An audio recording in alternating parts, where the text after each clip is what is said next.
So may nagtanong sa akin kung paano daw i-stop ang application from using your phone's location. So gawin natin ng tutorial.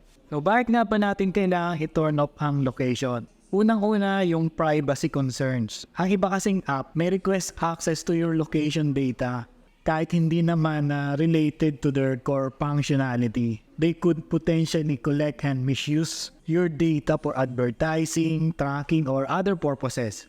Pangalawa, to save battery life. Malakas kasing makadrain ng battery ang GPS kapag naka-on. Pangatlo, syempre yung security. In some cases kasi, sharing your location with certain apps can pose security risks. Especially if the app or yung developers have questionable credentials. Pang-apat, annoyance. Sometimes, yung mga apps na may location access can send you notification or content based on your location. So, very intrusive. Kaya you might choose to restrict location access. So, paano? Madali lang.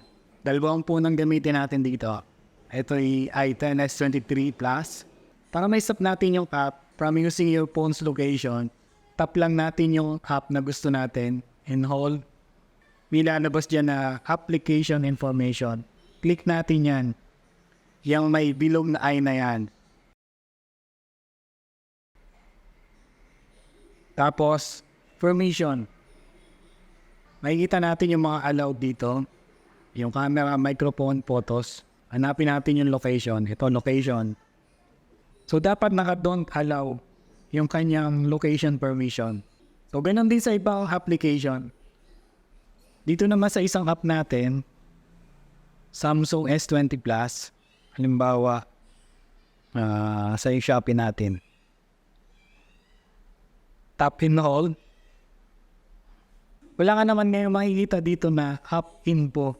So, ang makikita natin ay select, add to home, and uninstall. Pero meron tayong makikita dito na ito, yung I na may circle. Click lang natin yan. Dito ulit tayo sa permission. Maka-load yung location natin dito sa Shopee. Hindi ko lang ito Lagay ko don't allow. So yun. Okay na siya. Check na ulit natin. Don't allow na siya. So ganun lang.